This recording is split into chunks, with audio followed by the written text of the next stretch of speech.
안녕하세요. 반갑습니다. 추석 명절 잘 보내고 오셨죠? 네. 아프신 분도 안 계셨는지 모르겠습니다. 명절 지나면 꼭 이렇게 아프신 분들이 한두 분들 계시더라고요. 또 날씨도 급격히 바뀌고 있는데요. 환절기에 건강 조심하시기 바랍니다. 몇 주 전 말씀을 나누면서 성경의 장과 절을 나눈 것이 그렇게 오래되지 않았다는 말씀을 전했습니다. 장은 14세기, 절은 16세기에 바뀌었습니다. 이전까지는 그렇기 때문에 장절의 구분이 없이 한 덩어리로 된 성경을 읽었습니다. 요즘같이 우리가 이제 하루에 날짜를 정해서 몇 장씩 읽는다거나 통독을 하는 방법으로 만약에 통독을 했다면 되게 힘들었을 거예요. 어디서 끊어 읽어야 할지 모르니까요. 그러니까 성경을 읽을 때 읽는 사람들은 물론 당시에는 이제 각 고대사 시대에서는 뭐 성경 자체가 이제 자국어 번역이 없으니까 다들 히브리어나 헬라어, 주로 이제 헬라어로 번역된 성경을 읽습니다. 헬라어를 할 줄 아는 이제 사제들이나 특수한 계층들만 성경을 보았겠죠.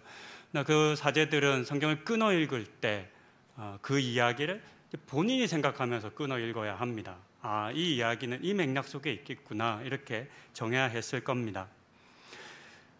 오늘 저희가 함께 읽은 본문은 요한복음 9장의 마지막 부분과 10장의 부분입니다. 근데 저는 이 본문도 이렇게 9장과 10장으로 나누는 것보다 하나로 읽어야 하는 것이 더 좋다. 그래서 제 나름의 생각은 9장부터 10장은 그냥 한 장이었으면 더 좋았겠다라고 생각을 합니다. 장절 구분이 우리는 이미 익숙하니까 그런 우리에게 9장은 맹인의 눈을 뜨게 하신 사건으로 알려져 있고 10장은 너무나 잘 알고 있는 선한 목자이신 예수님에 대한 그런 말씀으로 우리가 알고 있습니다. 그러다 보니까 성경을 읽을 때 특별히 이 두 본문을 연결해서 잘 읽지 않습니다. 이 두 본문을 묶어서 묵상하는 일도 아마 많이 안 해보셨을 겁니다. 하지만 자세히 보면 그냥 간단히만 봐도 이 두 본문은 매우 긴밀히 연결된다라고 하는 사실을 발견할 수 있습니다. 9장에서 예수님의 음성을 듣고 순종하여 눈을 뜬 맹인이 있다면 예수님의 그 수많은 가르침을 직접 보고도 듣지 못한 바리새인이 있습니다. 못 보지만 듣고 순종한 맹인과 많이 보았지만 보아도 순종하지 않았던 바리새인이 이렇게 대조되어 나타납니다. 그리고 이어지는 10장 앞부분에서 양들조차도 동물이잖아요. 양들조차도 목자의 음성을 듣고 따른다라고 하는 이 비유를 들려주심으로 양들보다 어리석은 바리새인들, 유대인들의 실상을 지금 말하고 있는 그런 본문입니다. 그러면서 자연스럽게 10장의 뒷부분은 선한 목자이신 예수님의 이야기로 이어집니다. 그래서 누가 선한 목자를 만나냐라고 하면 음성을 듣고 목자인 것을 아는 사람만 선한 목자를 가지게 되겠죠. 듣고 모르는 사람은, 그 음성을 듣고도 순종하지 않는 사람에게는 이 선한 목자는 아무런 의미가 없는 분이 될 것입니다. 그렇게 우리는 10장과 9장을 하나의 본문으로 하나의 이야기로 읽어볼 필요가 있습니다. 오늘은 예수님의 목소리를 듣고 그 음성에 순종한 한 맹인을 만나 보시겠습니다. 여러분, 맹인이라고 하는 단어를 들으실 때 어떤 생각이 드세요? 이 맹인이라는 말은 일반적으로 요즘 사회에서 자연스럽게 써도 돼요? 아니면 안 돼요? 어떻게 생각하세요? 옛날 한글 개역 성경 가지신 분들은 이 맹인이 무슨 단어로 되어 있을지 혹시 기억나시겠어요? 소경으로 되어 있습니다. 요즘 원래 이게 맹인을 뜻하는 단어가 많이 있습니다. 봉사 들어보셨죠? 신봉사, 그리고 장님 많이 들어보셨을 겁니다. 근데 과거에는 다 썼어요. 그리고 특별히 이 단어들이 다 눈에 보이지 않는 사람들을 비하하는, 낮추어 일컫는 말로 쓰여지지 않았습니다.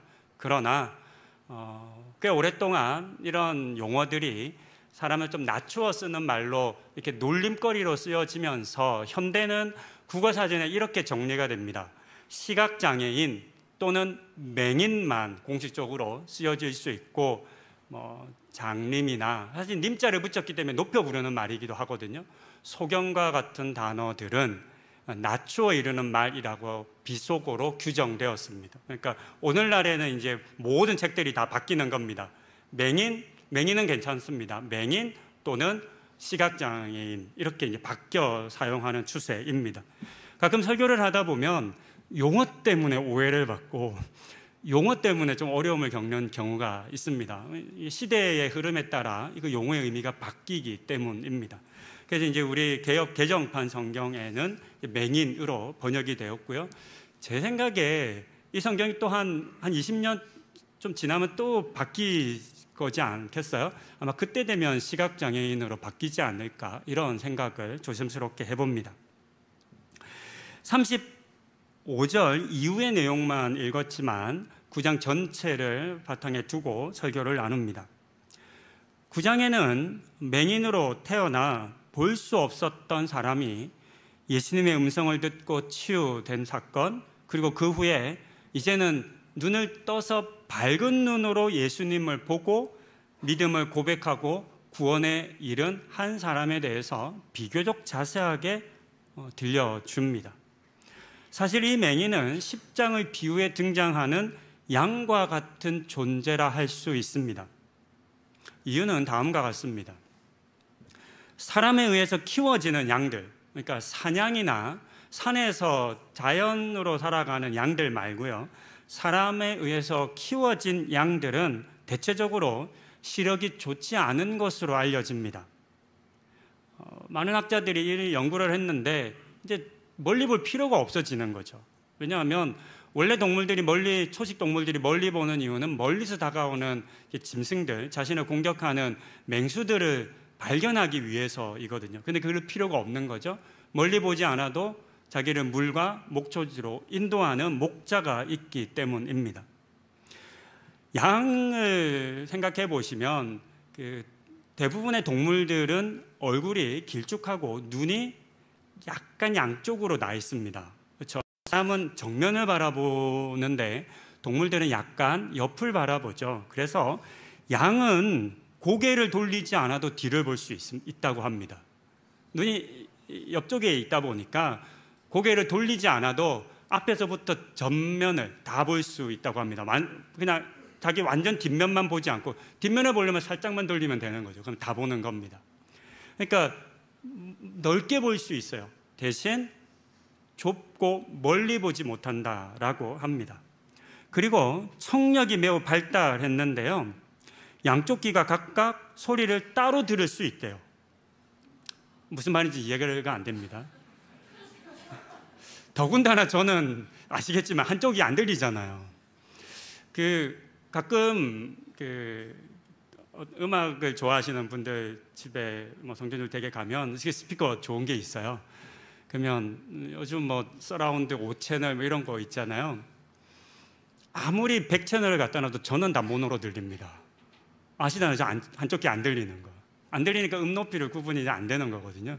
그러니까 저는 이 말이 무슨 말인지 잘 모르겠어요. 근데 학자들이 이렇게 써놨더라고요. 양은 양쪽 귀가 각각 소리를 따로 들을 수 있기 때문에 음의 높낮이를 정확하게 구분할 뿐만 아니라 아주 미묘한 소리의 시차까지도 구분을 해낸대요. 그러니까 소리의 우선순위를 아주 짧은 단위로도 측정을 해낸다고 합니다. 그렇기 때문에 우리가 볼 때는 목자들의 목소리가 다 비슷하거든요. 근데 그 목자들의 목소리를 완전히 구분한대요. 더군다나 목자가 부는 피리 소리 있잖아요. 우리가 볼 때도 피리 소리는 이 사람이 부나 저 사람이 부나 내가 부나 다 똑같잖아요. 근데 양들은 구분한대요. 그 피리 소리의 차이, 높이와 고저와 그 차이를, 떨림을 구분해낸다라고 합니다. 그리고 이와 같은 양의 특징이 맹인의 특징이기도 합니다. 맹인은 볼 수 없는 대신에 잘 듣기 때문이죠. 보통 시각에 장애를 가진 사람들은 그것을 보완하듯이 청각이 매우 뛰어나게 발달한다고 합니다. 그래서 고대 중국을 보면 맹인을 악사로 삼습니다. 혹시 중국어 소경고자를 아세요? 소경고자를 보면 이게 이제 듣다라고 하는, 듣고 보다라는 단어가 같이 쓰여져 있는데요. 이 단어가 악사를 뜻합니다. 소경을 나타내는 단어인데 이 단어의 또 다른 의미 중에 하나가 악사를 의미합니다. 그러니까 보지 못하지만 음에 대해서 굉장히 뛰어나기 때문에 음악을 하는 사람으로 이렇게 불려졌습니다. 그렇게 이 사람은 잘 듣는 사람이었습니다. 그러던 그가 구걸하기 위해 성문에 앉아 있을 어느 한 날에 일어난 사건입니다. 당시에 장애인들은 성문 안으로는 못 들어갑니다. 왜냐하면 구약의 율법 가운데 저는 자나 장애를 가진 자는 성전 안으로 들어갈 수 없다고 규정되어 있기 때문입니다. 그래서 모든 성경에 구걸하는 사람들의 이야기를 보면 다들 그들이 위치한 곳은 동일합니다. 성문 앞인 거죠. 그 앞에 앉아서 오가는 사람들에게 구걸을 하고 있었습니다. 그때 많은 사람들의 대화의 소리가, 웅성거리는 소리가 들려옵니다. 이 소리를 무시할 수 없었던 것은 그 사람들이 하는 대화의 내용이 자신에 대한 이야기였기 때문입니다.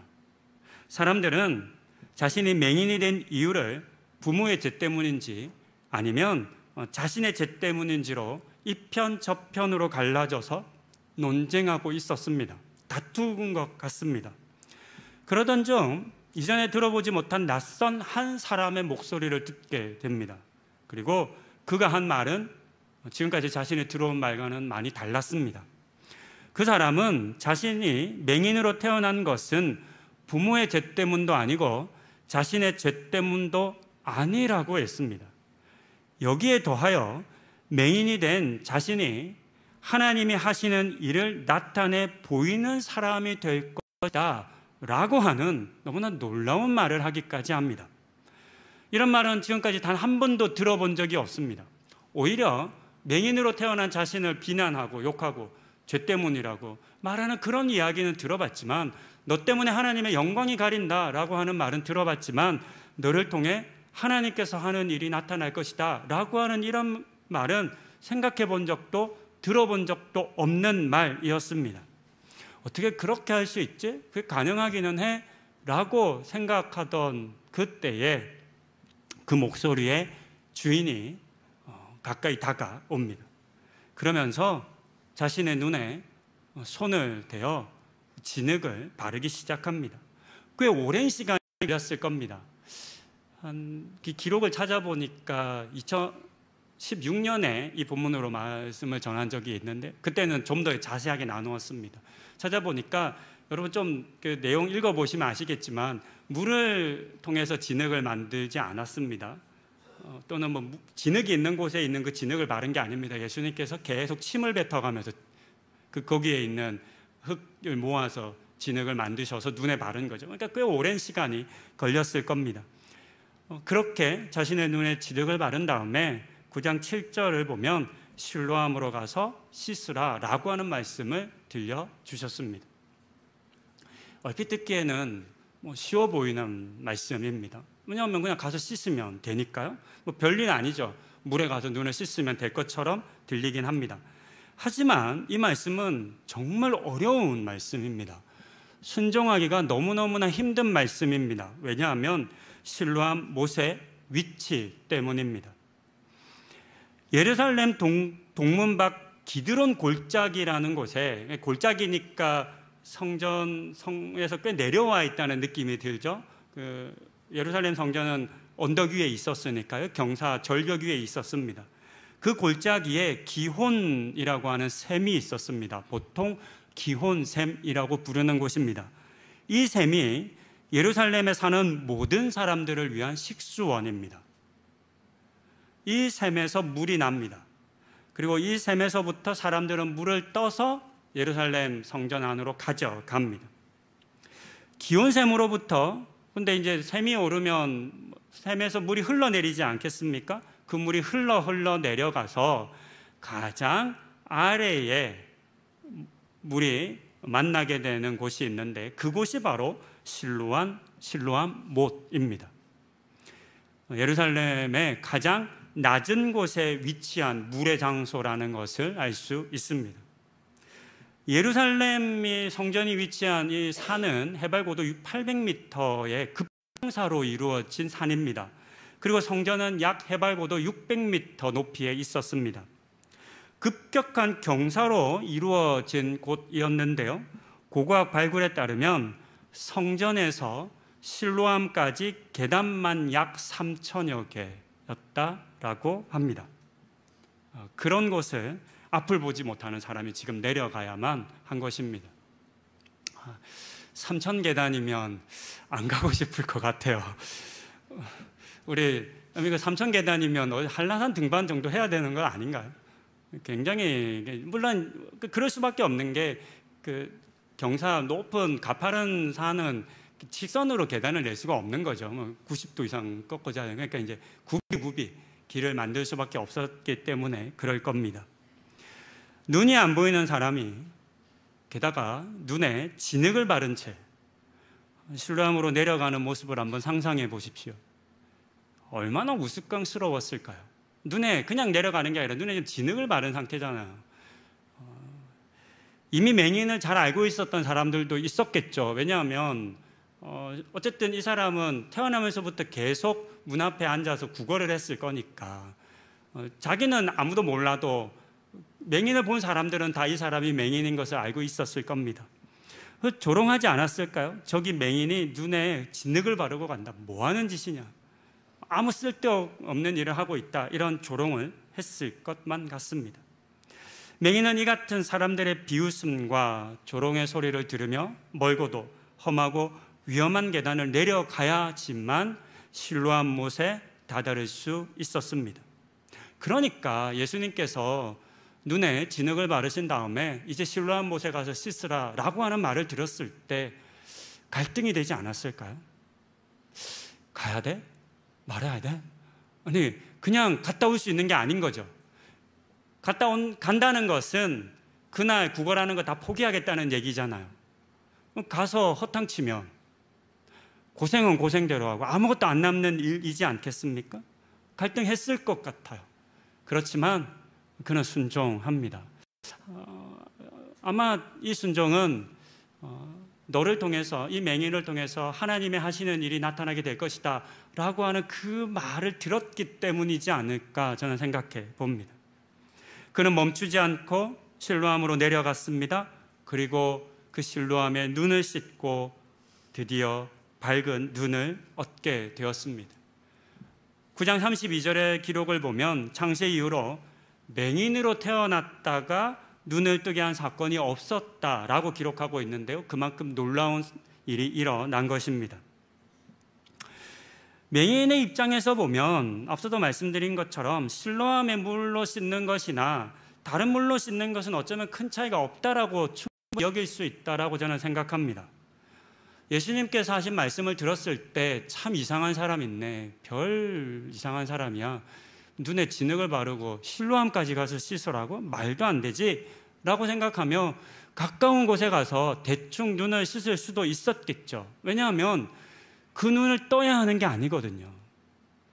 이 사람은 그냥 손으로 털어내도 상관이 없어요. 물론 눈은 따가울 수 있으니 그냥 대충 물을 씻어내면 되지, 그 진흙을 씻어내야지만 보이는 건 아니잖아요. 그냥 아무 물에서나 씻으면 되는 거잖아요. 그렇게 가까이 있는 아무 물에 가서 눈을 씻었을 수도 있었을 겁니다. 반대로 이 말씀을 듣고 순종하여 실로암까지 가는 그 수고를 했어야 했을 수도 있는 거죠. 이런 선택의 순간에 가끔 영화나 드라마를 보면, 만화를 보면 어떤 사람이 뭔가를 생각할 때 그 귀 양쪽에서 검은색 옷을 입은 애와 흰색 또는 빨간색 옷, 흰색이죠 주로, 이렇게 두 악마들이, 천사와 악마가 나타나서 이렇게 속삭입니다. 가봐, 그래도 저 사람은 좀 특별하니까 가서 눈을 씻어보면 나을지도 몰라. 이런 천사가 있는 반면에 또 시커멓게 생긴 애가 있잖아요. 가지마. 뭐하러 거기를 가. 이런 얘기가 들리죠. 이런 상황에 우리는 놓입니다. 선택의 순간인 거죠. 뭔가를 결정해야 하는 순간입니다. 이때 그는 들은 대로 순종했습니다. 이 들음과 순종이 그의 눈을 밝혀 주었습니다. 예수님의 말씀을 듣지 않았다면, 듣고도 믿지 않았다면, 그리고 순종하지 않았다면 그는 절대로 눈을 뜨지 못했을 것입니다. 한편 이 사건은 이후에 전혀 예상하지 못하는 방향으로 흘러갑니다. 날 때부터 보지 못하던 사람이 눈을 떴음에도 불구하고 바리새인들은 이 사건이 안식일에 일어난 것을 문제로 삼기 시작합니다. 그들에게는 맹인이 치유되어 보게 된 것보다 안식일법을 어긴 것이 더 큰 문제였기 때문입니다. 중간에 보면 진짜 너 눈을 못 보던 맹인 맞았어? 라고 하는 취조로부터 시작해서 주변 사람들의 탐문 수사, 더하여 부모에게까지 가서 진짜가 맞는지를 묻게 되는 그런 일련의 과정들이 기록되어 있습니다. 그리고 그 모든 일들을 다 마친 이후에 이 바리새인들, 유대인들이 행한 행위가 기록되는데요. 그것은 바로 이 맹인을 유대 공동체 밖으로 쫓아내는 것이었습니다. 근데 조금 이게 이상한 겁니다. 생각해 보아야 합니다. 왜냐하면 유대인의 법대로라면, 율법대로라면 치유된 사람을 제사장에게 데려가서 그의 치유를 확인하는 과정을 거치고, 그리고 제사장에 의해서 그의 치유가 확인된 이유라면 어떻게 해야 돼요? 율법에 따르면 그를 다시 유대 공동체로 받아들여야만 합니다. 이것이 유대 공동체가 갖는 율법입니다. 구약에 기록되어 있는 레위기나 민수기에 있는 여러 내용들을 보면 그런 내용들이 잘 기록되어 있습니다. 부정한 사람, 죄를 지은 사람, 질병에 걸린 사람, 공동체 밖으로 쫓겨났던 사람이 다 나오면 자신의 몸을 제사장에게 보여줍니다. 그래서 예수님께서 문둥병에 걸린 사람들을 치유해 주신 다음에도 제사장에 가서 내 몸을 보이라라고 말하지 않습니까? 보여준 다음에 확인받으면 제사를 드립니다. 하나님 앞에 감사의 제사를 드리죠. 그러면 유대 공동체 안으로 다시 회복이 되는 겁니다. 그렇게 했어야 되는데 그와 같은 정당한 대우를 그에게 행하지 않았습니다. 오히려 부모에게는 출교를 협박했고요. 예수가 행했다라고 하는 말을 한다는 것을 이유 삼아 그를 추방하고 만 것입니다. 우리는 이 사건을 통해서 유대인들이 그렇게 잘 지키고 있다라고 말하고 있는 그 율법이 사실상 정상적으로 작동하지 못하고 있다라고 하는 이 사실을 우리는 확인할 수 있습니다. 그때에 예수님께서 그 맹인이었던 사람을 다시 찾아가셨고 그에게 구원을 베푸셨습니다. 그러면서 일련의 대화의 과정 속에서 그 바리새인들이 그러면 우리가 맹인이냐, 우리도 맹인이냐라고 반문하는 장면이 나오죠. 그런 바리새인들을 향해서 41절에서 너희가 차라리 맹인 되었더라면, 차라리 보지 못했더라면 죄가 없었겠지만 본다고 하니 너희 죄가 그대로 있다라고 하는 말씀을 들려주십니다. 그리고 이어지는 10장에서 목자의 음성을 듣는 양의 비유를 말씀하셨습니다. 바리새인들에게 들려주신 비유입니다. 이 비유는 갑자기 나온 것이 아닙니다. 9장에서 마치 양처럼 예수님의 음성만 의지한 채 실로암으로 내려갔던, 그리고 그 음성에 순종함으로 다쳤던, 눈이 열렸던 그 맹인의 이야기가 다시 이어진 것입니다. 양의 이야기로. 요한복음 10장 3절부터 4절은 이렇게 기록합니다. 제가 한번 다시 읽습니다. 문지기는 그를 위하여 문을 열고 양은 그의 음성을 듣나니 그가 자기 양의 이름을 각각 불러 인도하여 내느니라. 자기 양을 다 내놓은 후에 앞서가면 양들은 그의 음성을 아는 고로 따라오되. 양들은 좋지 않은 자신의 눈을 신뢰하기보다는 목자의 음성을 더 신뢰했고 그 음성을 따랐습니다. 그렇게 목자의 음성에 자신의 귀를 기울일 때가 가장 안전하고 가장 좋다라고 하는 사실을 동물인 양조차도 알고 있었던 겁니다. 그런 양처럼 맹인은 목자이신 예수님의 음성을 듣고 따르는 것으로 구원에 이르는 사람이 되었습니다. 맹인은 볼 수 없었기 때문에, 보지 못했기 때문에 자신의 생각이나 과거의 경험으로 예수님의 음성을 제한하지 않았던 겁니다. 이런저런 이유를 말하며 실로암으로 갈 수 없다라고 하지 않았고, 한참 가다가 힘들다고 도중에 포기하지도 않았습니다. 비록 앞을 보지는 못하는 사람이었지만 다른 누구보다 잘 듣는 사람이었고, 듣는 대로 순종하는 사람이었습니다. 하지만 바리새인들은 달랐습니다. 그들은 스스로 본다고 생각하고 있었기 때문에, 그 보는 것이 더 중요하다고 여겼기 때문에 목자의 음성을 듣지 못하고 말았습니다. 목자의 음성보다 자신들이 보는 것을 더 신뢰했고 더 믿었습니다. 그러니 그들은 구원이 있는 곳을 향해 가지 못하고 엉뚱한 곳으로 향해 갈 수밖에 없었던 것입니다. 사실 예수님을 믿을 수 있는 기회, 구원받을 수 있는 기회를 놓고 보자면 이 맹인보다 바리새인들에게 훨씬 더 많았습니다. 그들은 예수님께서 행하신 수많은 일들을, 그 기적들과 이적들을 직접 눈으로 보았습니다. 하지만 그들은 많은 표적을 보았음에도 불구하고 예수님을 믿지 않았습니다. 보고도 믿지 못한 것입니다.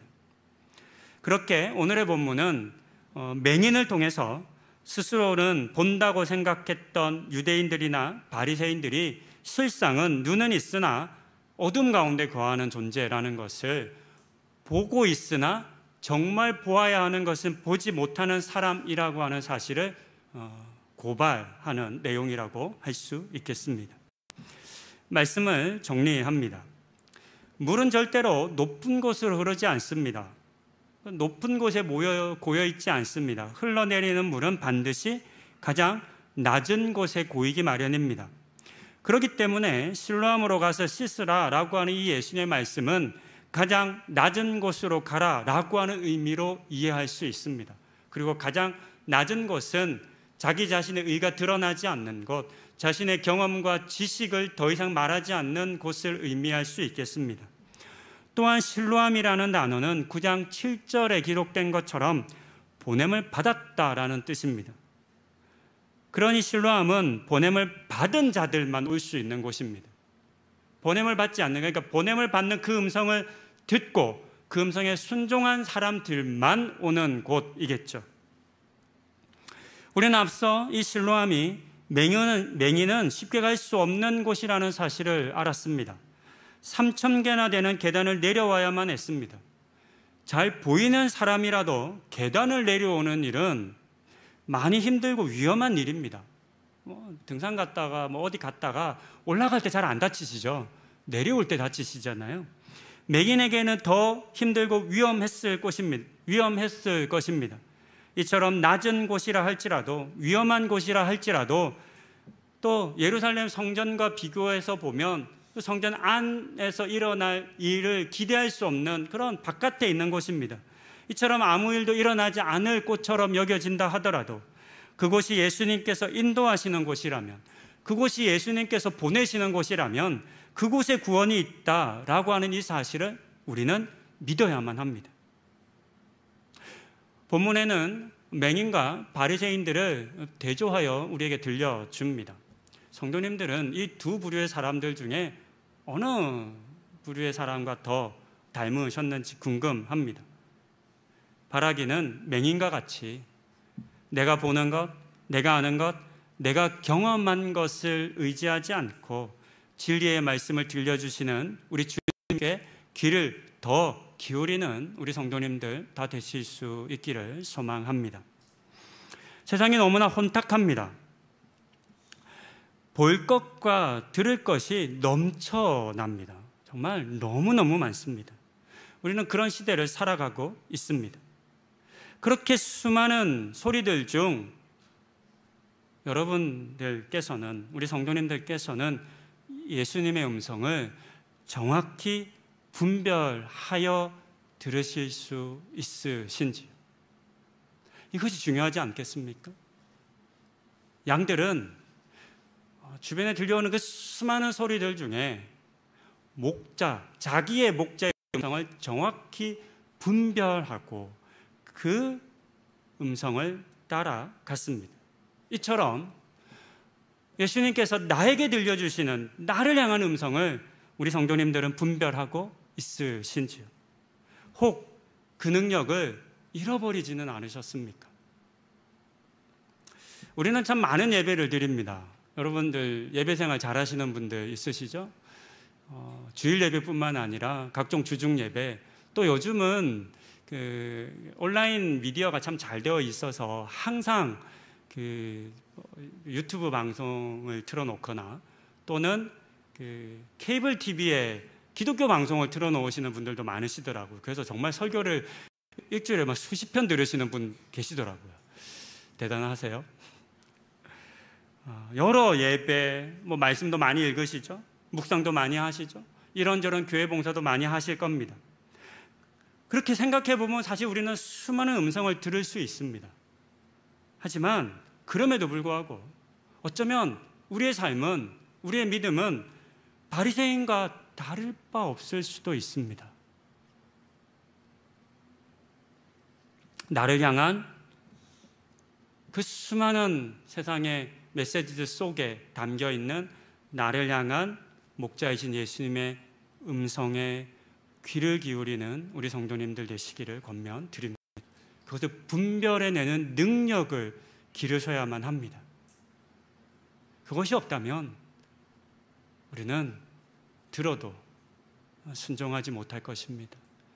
다른 어느 때보다 많은 소리를 듣고 살아가는 이때에 나의 경험, 나의 지식, 내가 본다라고 생각하는 것들, 내가 이미 알고 있다라고 생각하는 것들을 내려놓고, 그래서 어쩌면 지금 우리에게 필요한 것은 우리의 떠있는 눈을 감는 것인지도 모르겠습니다.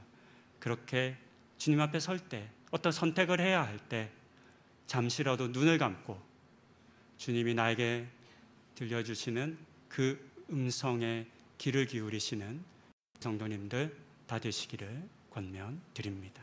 기도하시겠습니다.